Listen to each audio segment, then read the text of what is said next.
पिछले वीडियो में अपन ने फेरोमैग्नेटिक मटेरियल में जो हिस्टेरेसिस कर्व बनता है ना, उसको देखा था न्यूमेरिकल टर्म्स में। उसको थोड़ा और डिटेल में देखते हैं कि जो फेरोमैग्नेटिक मटेरियल है उसके अंदर क्या हो रहा है ना, उस एस्पेक्ट से देखते हैं एक बार। तो ये बी एच कर्व बना लिया अपन ने। बी जो है वो है mu naught H plus mu naught I, ठीक है। और जो मैग्नेटाइजेशन जो हो रहा है वो ये वाली टर्म है, ठीक है। ये तो अपन देख चुके हैं। और जो एक्सटर्नल मैग्नेटिक फील्ड है, इसको मैं रिमाइंड करने के लिए लिख देता हूँ एक्सटर्नल, और ये हो गया बेसिकली मैग्नेटाइज, मतलब जो एटम्स जो अलाइन कर रहे हैं, है ना, ये वाली टर्म। और आई को अपन ने कैसे डिफाइन किया था? आई क्या था? Intensity of magnetization. इसको अपन ने डिफाइन किया था m बाय वॉल्यूम, है ना, total magnetic dipole per unit volume. इस तरह से डिफाइन किया था, ठीक। अब ऐसा करेंगे, इस हिस्टेरेसिस लूप में 0 से A, B, C और D, है ना, इन पॉइंट्स पे क्या हो रहा है, इसको एक एक करके देखते हैं। तो यहाँ पे एक फेरोमैग्नेटिक ले लिया, मैं 2 डोमेन ले रहा हूँ केवल, ठीक है। तो अपन ने 2 डोमेन लिए और दोनों डोमेन में अपन 2-2 एटम एज्यूम कर रहे हैं, है ना, सिंप्लिसिटी के लिए अपने को केवल प्रिंसिपल ऑब्जर्व करना है। तो इस वाले ये पॉइंट O की बात कर रहे हैं अपन, है ना। यहाँ मैं लिख देता हूँ, ये हो गया आपका पॉइंट O, ठीक है। तो इस वाले डोमेन में दोनों जो एटम्स हैं उनका मैग्नेटिक डाइपोल इस डायरेक्शन में है। तो इस वाले डोमेन में एग्जैक्टली ऑपोजिट होना चाहिए। क्यों? क्योंकि नेट मैग्नेटिक फील्ड जो है मटेरियल के अंदर, इस केस में क्या है, 0 है, ठीक। और यहाँ पे मैग्नेटाइजिंग फील्ड 0 है और बी भी 0 है, ठीक है। अच्छा, अब ऐसा करते हैं, यहाँ से O से A पहुंचने का एक पॉइंट और ले लेते हैं, ठीक है। जो शुरू में हमने मैग्नेटाइजिंग फील्ड जो बढ़ाई थी उसके कारण इन डाइपोल का ओरिएंटेशन चेंज होगा, ठीक है। तो सपोज यहाँ का यहाँ एक पॉइंट ले लेते हैं अपन, ये पॉइंट ले लेते हैं, है ना, O डैश, ठीक है। बेसिकली 6 पॉइंट हो जाएंगे। तो अपन जो डोमेन का साइज जो चेंज होता है वो हम नहीं अकाउंट फॉर कर रहे हैं, ठीक है, सिंप्लिसिटी के लिए केवल डाइपोल का डायरेक्शन देख रहे हैं, ठीक है। तो O डैश में क्या होगा, डाइपोल का डायरेक्शन यदि हम बनाएं तो इस वाले डोमेन में जो दोनों एटम है ना, उनके डाइपोल थोड़े और अलाइन हो जाएंगे। और जो दूसरा वाला जो डोमेन है उसमें जो 2 एटम है उसके डाइपोल का अलाइनमेंट जो है वो कोशिश कर रहे हैं अब, है ना, फुल अलाइनमेंट का। तो ये स्टेज हो गई। अच्छा, जो एक्सटर्नल जो फील्ड है उसको ये शो कर देते हैं अपन, ये H हो गया बेसिकली, H का डायरेक्शन, ठीक है। और टोटल मैग्नेटिक फील्ड जो है ये फेरोमैग्नेटिक मटेरियल है, ठीक है। तो फेरोमैग्नेटिक मटेरियल में तो काफी ज्यादा हो जाती है, ये B जो है काफी ज्यादा हो जाता है, क्योंकि साई मैक्सिमम अपन देख चुके हैं पिछले वीडियो में, है ना, 10,000, 20,000, 1 लाख तक चला जाता है। तो ये वाली फील्ड जो है B काफी ज्यादा होगी, बट ऑब्वियसली अपने पास में उतनी जगह नहीं है, तो इतनी बड़ी फील्ड बना देते हैं यहाँ पे, ठीक है। ये B हो गई, ठीक है। तो ये हो गया पॉइंट O डैश हो गया, ठीक। अब आते हैं पॉइंट A पे। पॉइंट A पे क्या है, सैचुरेशन हो गया। सैचुरेशन मतलब इसको जितना अलाइन होना था, मैक्सिमम अलाइनमेंट, दोनों डोमेन्स में अलाइनमेंट जो है वो कंप्लीट हो गया, ठीक है। इससे ज्यादा अलाइनमेंट नहीं हो सकता। तो आई की वैल्यू जो है वो इससे ज्यादा बढ़ नहीं सकती, ठीक है भाई। इससे ज्यादा क्या बढ़ेगी, इससे ज्यादा तो अलाइनमेंट हो नहीं सकता।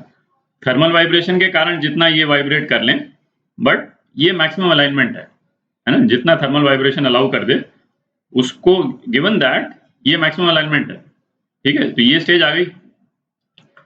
तो H का साइज जो है वो थोड़ा सा और इंक्रीज कर देते हैं, इतना, ठीक है। ये H हो गया। और B जो है ये तो ये और भी ज्यादा हो जाएगा, तो चलिए इतना बड़ा बना देते हैं B, ये B हो गया, ठीक है। अपन पॉइंट B देखते हैं। पॉइंट बी में क्या हो गया, एच तो 0 हो गया, एक्सटर्नल फील्ड 0 हो गई, पर फिर भी चूंकि रिटेंटिविटी है ना, ये अपन पढ़ चुके हैं, ये क्या होता था, रिटेंटिविटी, ठीक है। तो आई की वैल्यू अभी भी 0 नहीं हुई है, अंदर अभी भी मैग्नेटिक फील्ड रहेगा, तो कंप्लीट अलाइनमेंट से थोड़ा सा शिफ्ट हो जाएगा ये, ठीक है। तो सपोज इस डायरेक्शन में हो गया, और ये वाले एटम्स भी उनका अलाइनमेंट सपोज इस डायरेक्शन में हो गया, ठीक है। तो रफली इस डायरेक्शन में है, पर ऑब्वियसली कम है, ठीक है, थोड़ा कम है। अब पॉइंट सी देखते हैं, ठीक। पॉइंट सी में एच का डायरेक्शन क्या हो गया है ना, ये ओ सी जो है कोअर्सिविटी है, ठीक है। तो एच का डायरेक्शन जो है वो उल्टा हो गया, ठीक है। अच्छा, अब क्या है, ये जो डाइपोल जो अपन दिखा रहे हैं, ये वाला फिगर है, बेसिकली आई दिखा रहे हैं अपन, डाइपोल का डायरेक्शन जो है, तो नेट मैग्नेटिक फील्ड इनसाइड, जो ये पिंक वाली लाइन है, ये तो नेट मैग्नेटिक फील्ड है, जो कि इसका और इसका एडिशन है, ठीक है। तो डाइपोल जो है वो अभी भी राइट हैंड साइड के डायरेक्शन में है, ठीक है। तो डाइपोल्स का जो डायरेक्शन होगा, है ना, रफली यदि बनाए तो कुछ इस टाइप का मैं बना सकता हूं, ठीक है। अभी भी डायरेक्शन जो है, डाइपोल्स का डायरेक्शन इस डायरेक्शन में, ताकि वो एच को कैंसिल कर सके, ठीक है। और अपन ऊपर क्या बना रहे हैं, अपन नेट मैग्नेटिक फील्ड बना रहे हैं। यदि मैं आई भी ड्रॉ करता, ठीक है, किसी और इंक से कर देते हैं, आई ग्रीन से कर देते हैं, यदि मैं आई ड्रॉ करता तो आई मैं इस डायरेक्शन में ड्रॉ करता, ठीक है, जो एच के बिल्कुल बराबर होता, आप देख रहे हैं। और ये जो डाइपोल्स, मैग्नेटिक डाइपोल्स का डायरेक्शन है, वो बेसिकली आई का डायरेक्शन है, ठीक है। पर नेट मैग्नेटिक फील्ड, ये पिंक वाली डॉट, ये 0 हो गई, ठीक है। अब पॉइंट डी बना लेते हैं, और अब हो गया पॉइंट डी, ठीक है। पॉइंट डी में क्या है भाई, एच का लेंथ थोड़ी और बढ़ जाएगी, ठीक है। और जो मैग्नेटिक फील्ड है टोटल, वो इतना हो जाएगा रिवर्स डायरेक्शन में, बी, ठीक है।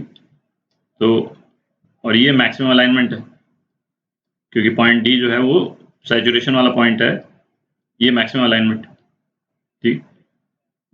यदि इस केस में मैं आई बनाऊं तो ऑब्वियसली आई जो है वो इतना बड़ा बनेगा, ये आई बना दिया अपन, ठीक है। तो ये तो अपन ने हिस्टेरेसिस लूप का मैकेनिज्म देख लिया, ठीक। अब कोई भी मैग्नेटिक मटेरियल जब हिस्टेरेसिस लूप के थ्रू फॉलो करता है, तो उसका मैग्नेटाइजेशन जो है ना, कभी पॉजिटिव डायरेक्शन में, है ना, यदि मैं इसको पॉजिटिव बोल दूं, और कभी उसके रिवर्स डायरेक्शन में होता है, तो हीट जनरेट होती है, ठीक है। हिस्टेरेसिस लूप में हीट जनरेट होती है, तो क्यों जनरेट होती है और कितनी जनरेट होती है ना, उसको एक बार देखते हैं। तो सबसे पहले ऐसा करते हैं, एक प्रिंसिपल देखते हैं कि यदि सपोज मैग्नेटिक फील्ड इस डायरेक्शन में है, इस मैग्नेटिक फील्ड को मैं एच बोल देता हूं, ताकि ये एक्सटर्नल मैग्नेटिक फील्ड के से सिमिलर हो जाएगी, ठीक है। यदि इस डायरेक्शन में मैग्नेटिक फील्ड है, ठीक है, अभी अपन किसी फेरोमैग्नेट की बात नहीं कर रहे, एक प्रिंसिपल डिस्कस करेंगे पहले, और उसके बाद में देखेंगे। तो प्रिंसिपल अपने को ये डिस्कस करना है कि सपोज कोई एक मैग्नेटिक डाइपोल इस मैग्नेटिक फील्ड में इस डायरेक्शन में है, ठीक है, और ये मैग्नेटिक डाइपोल है μ1, है ना, ये परमिएबिलिटी की बात नहीं कर रहे हैं, ये मैग्नेटिक डाइपोल का सिंबल जब अपन ने शुरू में यूज किया था, ये मैंने वो वाला सिंबल अपन यूज कर रहे हैं। तो अब ये मैग्नेटिक डाइपोल जो है वो दो तरह से मूव कर सकता है, यदि अपने एक्सिस पे, या तो वो μ1 से सपोज यहां आ गया, ठीक है, इसको मैं μ0 बोल देता हूं, ठीक है।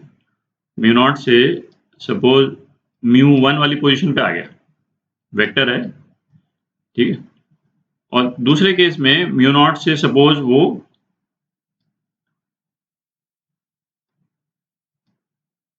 μ2 वाली पोजीशन पे चला गया, मैग्नेटिक डाइपोल।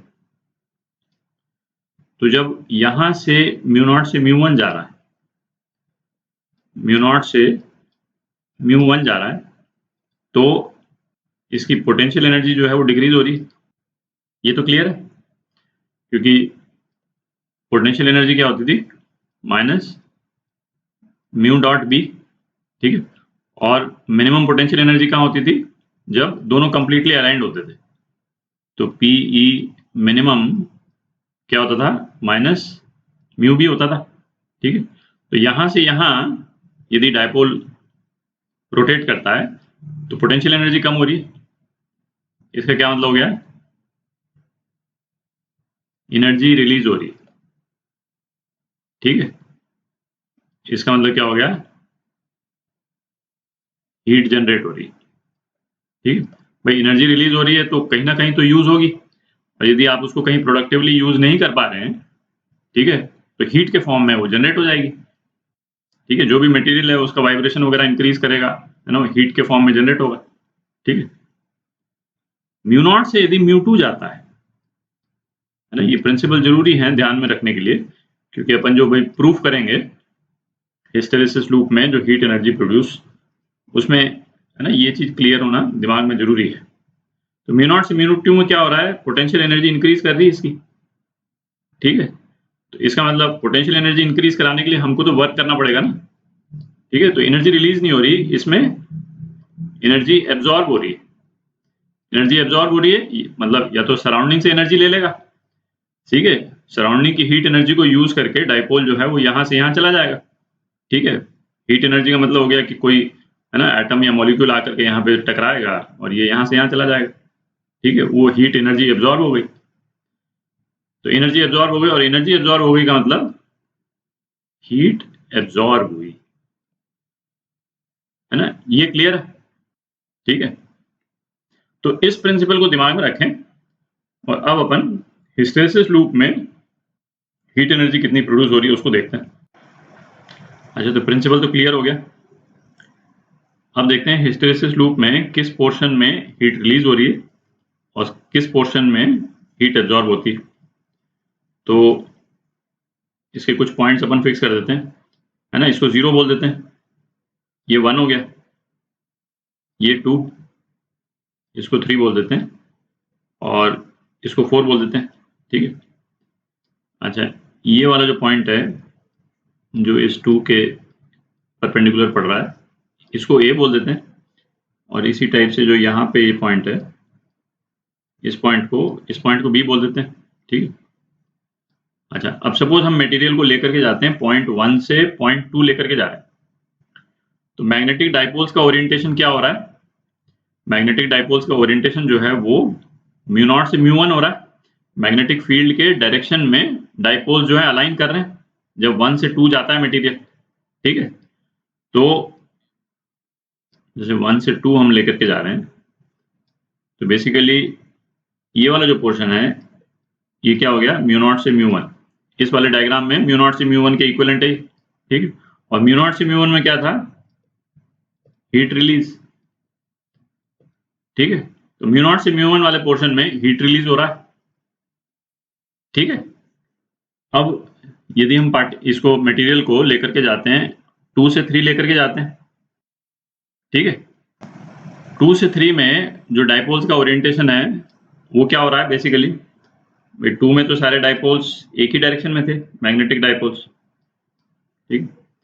और 3 में क्या हो रहा है, ओरिएंटेशन मतलब काफी हद तक इसी डायरेक्शन में है, बट फिर भी वो थर्मल एनर्जी एब्जॉर्ब करके और थोड़ा सा डायरेक्शन चेंज हो गया, रिटेंटिविटी इज देयर पर डायरेक्शन थोड़ा चेंज हो गया। तो इसका मतलब 2 से 3 में मटेरियल ने क्या किया, हीट एब्जॉर्ब किया, ठीक है। ये पोर्शन कौन सा है, μ0 से μ2, और इसमें क्या हो रहा है, हीट एब्जॉर्ब हो रहा है, ठीक। तो इसमें क्या है, जैसे 1 से हम 2 गए तो टोटल हीट जो रिलीज हो रही है वो अभी अपन प्रूव करेंगे, वो ये वाला एरिया है, ये वाला एरिया है, ये मैंने जो ब्लू में बनाया, ठीक है, ये टोटल हीट रिलीज है, ठीक है। और जो हीट एब्जॉर्ब हुई वो कौन सा पोर्शन है, ये छोटा वाला पोर्शन, ये जो छोटा सा पोर्शन दिख रहा है ना, ये हीट एब्जॉर्ब वाला पोर्शन है। तो 1 से 2 और 2 से 3 आने में नेट हीट रिलीज कितनी हो गई, नेट हीट रिलीज हो गई ये वाला पोर्शन, जो ये कर्व वाला पोर्शन है ना, ये वाला पोर्शन, ठीक है। तो इसको मैं लिख देता हूं ताकि वो क्लियर हो जाए। जो अभी लिख रहे हैं है ना, जो area is the heat release, ये तो अभी अपन प्रूव कर देंगे, बट कंसेप्चुअली है ना, आप इसको है ना, अपन ये तो देख ही सकते हैं कि किस पोर्शन में हीट रिलीज हो रही है, किस में हीट एब्जॉर्ब हो रही है। तो 1, 2 और ए, ये वाला जो पोर्शन है ना, इस पोर्शन में हीट रिलीज हुई और मटेरियल कहां से कहां गया, 1 से 2 जा रहा है, ठीक है। एरिया उसका ये है 1 2 ए और 1 से 2 जा रहा है। दूसरा एरिया कौन सा हुआ इसमें, 2 3 ए, देख रहा है, इसमें हो रही हीट एब्जॉर्ब और मटेरियल कहां से कहां जा रहा है, 2 से 3 जा रहा है, ठीक है। और एग्जैक्टली सेम लॉजिक लगा करके है ना, यहाँ पे जो है वो सारे डायपोल्स अलाइन हो रहे हैं, 3 से 4 जा रहा है, तो और डायपोल अलाइन होंगे तो हीट रिलीज होगी, ठीक है। तो 3 4 बी, हीट रिलीज हुई, मटेरियल गया 3 से 4, ठीक है। और यहां पे लिख देता हूं 1 4 बी, हीट एब्जॉर्ब हुई और मटेरियल गया 4 से 1, ठीक है। ये तो क्लियर है। तो अब जो टोटल हीट रिलीज हुई एक साइकिल में, टोटल हीट रिलीज एक साइकिल में वो कितना हो गया, बेसिकली 1 2 3 और 4 और फिर वापस 1। आप देख रहे हैं ये वाला जो पोर्शन है जो अपन ने लूप बनाया है ना, उसका एरिया, ठीक है, एरिया ऑफ हिस्टेरेसिस लूप, ठीक है। तो ये प्रिंसिपल अपन ने देख लिया, अब इसको अपन है ना मैथमेटिकली प्रूव कर देते हैं। तो ऐसा करते हैं, जैसे कोई भी एक इनिशियल स्टेट लेते हैं जहां पे मैग्नेटाइजिंग फील्ड जो है वो इस डायरेक्शन में है, और ये कह सकते हैं कि average magnetic dipole per unit volume, इसको म्यू एम से डिफाइन कर रहे हैं, वो इस डायरेक्शन में, जो कि मैग्नेटाइजिंग फील्ड से एंगल थीटा बना रहा है किसी एक पर्टिकुलर पॉइंट ऑफ टाइम पे, ठीक है। हर एक टर्म को अपन जिस तरह से डिफाइन कर रहे हैं उसको एक बार लिख लेते हैं। म्यू जो है वो अपन ने परमिएबिलिटी के लिए यूज किया था, बट जब मैग्नेटिक डाइपोल शुरू में अपन ने डिस्कस किया था मैग्नेटिज्म डिस्कस करने के टाइम पे, तो उसको म्यू से डिनोट करते थे, तो वही वाला टर्म ले रहे हैं और परमिएबिलिटी से डिफरेंशिएट करने के लिए मैं म्यू एम मैंने लगा दिया यहाँ पे, ठीक है। तो ये क्या है, average magnetic dipole of the material, ठीक है, पर यूनिट वॉल्यूम, ठीक है, at an angle of theta with magnetising field, जो कि है एच, ठीक है, या बी एक्सटर्नल, कुछ भी बोल दें अपन। अच्छा, एम अपन ने किस तरह से डिफाइन किया था, एम को उसी तरह से डिफाइन कर रहे हैं जिस तरह से अपन ने एम को डिफाइन किया था। अपन ने जो इंटेंसिटी ऑफ मैग्नेटाइजेशन है आई, ठीक है, उसको अपन ने डिफाइन किया था magnetic dipole per unit volume, ठीक है। एम जो है वो in the direction of the magnetising field है, ठीक है, वो अंडरस्टूड था, in the direction of magnetising field, उसको अभी लिख लेंगे स्पेसिफिकली। यहाँ पे एम को अपन पर यूनिट वॉल्यूम ही डिफाइन कर रहे हैं ताकि अपने को है ना फाइनल जो हीट का जो रिलेशन जो आ जाएगा वो पर यूनिट वॉल्यूम निकल आएगा। ठीक है, फर्क नहीं पड़ता है, यहाँ पे पर यूनिट वॉल्यूम नहीं है, यहाँ पे टोटल मटेरियल का है। ठीक है, और हमने स्पेसिफिकली उसको पर यूनिट वॉल्यूम किया था, यहाँ पे हम उसको डिफाइन ही कर रहे हैं पर यूनिट वॉल्यूम। ठीक है, तो ये हो गया magnetic dipole moment of material पर unit volume in direction of h। ठीक है, इस h के डायरेक्शन में। ठीक है, तो m क्या हो जाएगा, m हो जाएगा म्यू m cos थीटा हो जाएगा। ठीक है, जिस तरह से अपन ने डिफाइन किया है ना, क्लियर ही है, म्यू m cos थीटा। अब सपोज म्यू m का डायरेक्शन जो है वो चेंज होता है ना, किसी भी डायरेक्शन में चेंज हो उससे फर्क नहीं पड़ता है। म्यू m का डायरेक्शन सपोज थोड़ा सा चेंज होकर के वो यहाँ से यहाँ आ गया, और कितना चेंज हो गया, सपोज डी थीटा चेंज हो गया। ठीक है, तो उसके कारण जो है वो m भी चेंज हो जाएगा। तो m में जो चेंज हुआ वो हो गया dm। तो ये कितना हो गया, mu m sign theta d theta. अच्छा, यहाँ पे एक माइनस भी लगेगा, पर अपन यहाँ पे मैग्नीट्यूड की बात कर रहे हैं, है ना। माइनस यहाँ पे चलिए माइनस लगा देते हैं। माइनस बेसिकली डिनोट कर रहा है कि यदि थीटा यदि कम होगा तो m की वैल्यू एक्चुअली बढ़ेगी। ठीक है, क्योंकि वो ज्यादा अलाइन करेगा।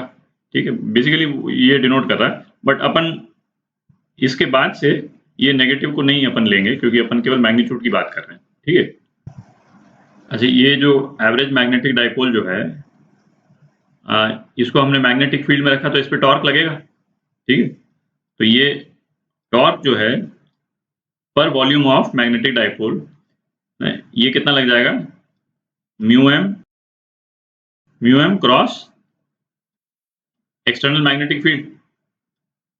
ठीक है, वेक्टर फॉर्म में, तो ये कितना हो गया, म्यू एम, और बी कितना है, म्यू नॉट एच। ठीक है, और ये क्रॉस प्रोडक्ट है तो mu naught H sine theta. ठीक है, अच्छा, ये अब एक्सटर्नल मैग्नेटिक फील्ड इसको अलाइन करा रही है, किसको, मैग्नेटिक डाइपोल का अलाइन करा रही है अपने डायरेक्शन में। तो वर्क डन पर unit volume by external field. ठीक है, ये कितना हो गया, इसको अपन बोल देते हैं डी डब्ल्यू बाय वी, और वी जो है वॉल्यूम है मटेरियल का। ठीक है, और ये कितना हो गया, डी थीटा। ठीक है, टॉर्क जो है अपन ने वैसे भी पर यूनिट वॉल्यूम डिफाइन कर रखा है, हर जगह पर यूनिट वॉल्यूम इसीलिए आ रहा है। तो ये कितना हो गया, mu naught mu M H sine theta d theta. ठीक है, टॉर्क की वैल्यू जो है यहाँ से अपन ने यहाँ पे पुट कर दी। ठीक है, ये दो इक्वेशन देखें, इक्वेशन 1 और ये एक और इक्वेशन आ गई, इक्वेशन 2। तो mu M sine theta d theta ये क्या होता था, डीएम के बराबर होता था। ठीक है, तो डीएम की वैल्यू डाल देते हैं, थोड़ी जगह बना लेते हैं। ये जो वर्क डन पर यूनिट वॉल्यूम है जो एक्सटर्नल मैग्नेटिक फील्ड कर रही है, यही वर्क डन पर यूनिट वॉल्यूम हीट के रूप में जनरेट हो रहा है। ठीक है, हीट पर unit volume, net work done पर यूनिट वॉल्यूम जो है। ठीक है, और ये कितना हो जाएगा, इक्वेशन 1 और 2 को हम ज्वाइन कर देते हैं बेसिकली, है ना। Mu M sine theta d theta की वैल्यू डाल देते हैं, तो ये कितना हो गया, म्यू नॉट एच डीएम हो गया।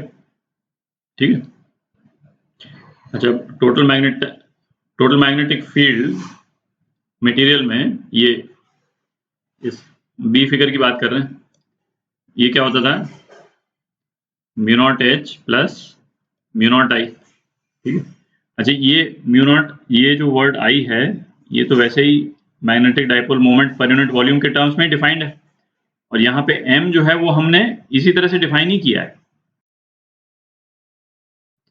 तो हमने m जो डिफाइन किया है वो इस इक्वेशन का i है। ठीक है, तो इसको हम लिख सकते हैं mu naught H plus mu not M। ठीक है, तो M क्या हो गया, B upon mu naught minus H। ठीक है, तो इसका मतलब क्या निकला, इसको हम डिफ्रेंशिएट कर दें तो dm हो गया dB by mu naught minus dH। ठीक है, अब यहाँ से ये dm का एक्सप्रेशन जो है वो यहाँ पे डाल देते हैं। ठीक है, तो हीट जनरेटेड पर यूनिट वॉल्यूम ये कितना आ गया, mu not H dB by mu naught minus dH। ठीक है, तो ये कितना हो गया, H dB minus mu naught H dH। ठीक है, अच्छा अब क्या टोटल हीट अपने को निकालना है बेसिकली, है ना। टोटल हीट ये तो अपन ने dW से शुरू किया था ना, तो this is like d heat पर यूनिट वॉल्यूम। ठीक है, तो टोटल करेंगे तो इसको इंटीग्रेट कर देंगे, है ना, ओवर dB, और इसको भी इंटीग्रेट कर देंगे। तो ये तो जैसे H dH है ना, तो बेसिकली मतलब स्ट्रेट लाइन का ही एरिया हो गया, तो स्ट्रेट लाइन का तो कुछ एरिया होता नहीं। ठीक है, तो इसका तो एरिया 0 हो गया। ठीक है, H dH है ना, ये तो है ना इसी लाइन पे इसी का एरिया बेसिकली, है ना, डजंट मेक सेंस। तो ये 0 हो गया, तो यही बच गया केवल। और ये क्या है आप देख ही सकते हैं, H dB जो है वो एरिया ऑफ हिस्टेरेसिस लूप। ठीक है, आप किसी भी डायरेक्शन में जाएंगे, जैसे इस डायरेक्शन में जाएंगे तो जैसे dB चेंज यदि होगा 1 से A होगा तो हीट जनरेटेड क्या आ जाएगी, पॉजिटिव आ जाएगी। ठीक है, और जब dB आपका चेंज होगा, मतलब B आपका चेंज होगा A से 3, तो यही एरिया नेगेटिव आ जाएगा। ठीक है, जो A 2 और 3 जो है वो नेगेटिव आ जाएगा। और इसी तरह से इस वाले लूप में, तो इसको पूरे लूप में यदि हम कैलकुलेट करेंगे तो एरिया केवल ये हिस्टेरेसिस लूप वाला पोर्शन रह जाएगा, इसीलिए मैंने लिखा है area of the hysteresis loop. ठीक है, अब हीट के लिए एक्चुअली H लेटर मैं यूज इसलिए नहीं कर रहा हूं क्योंकि H को हम मैग्नेटाइजिंग फील्ड के तरह यूज करते हैं, तो Q यूज कर देते हैं। ठीक, Q पर unit volume, total heat generated पर यूनिट वॉल्यूम जो है वो इतना आ गया। ठीक, अच्छा ये तो क्लियर ही है, जैसे है ना जेई वगैरह एग्जाम्स में इस तरह के डेरिवेशंस तो आते नहीं। ठीक है, पर डेरिवेशन करने का, पर तो इसका मतलब ये नहीं कि हमको डेरिवेशन करना नहीं चाहिए, है ना, डेरिवेशन बिल्कुल करना चाहिए, क्योंकि डेरिवेशन हम करते हैं जिस प्रिंसिपल्स को यूज करके डेरिवेशन करते हैं उस पर तो क्वेश्चन बन ही सकता है। जैसे हिस्टेरेसिस लूप में, है ना, कौन से पोर्शन में हीट एब्जॉर्ब हो रही है, कौन से पोर्शन में हीट एमिट हो रही है, और किस तरह से एरिया ऑफ लूप आया है ना, ये तो हमको बिल्कुल प्रिसाइसली मालूम होना चाहिए, जो अपन ने इस वाले डेरिवेशन में किया। ठीक है, क्योंकि इस पे तो कई तरह के क्वेश्चन बन सकते हैं फिर। ठीक है, तो इसको ध्यान में रखें।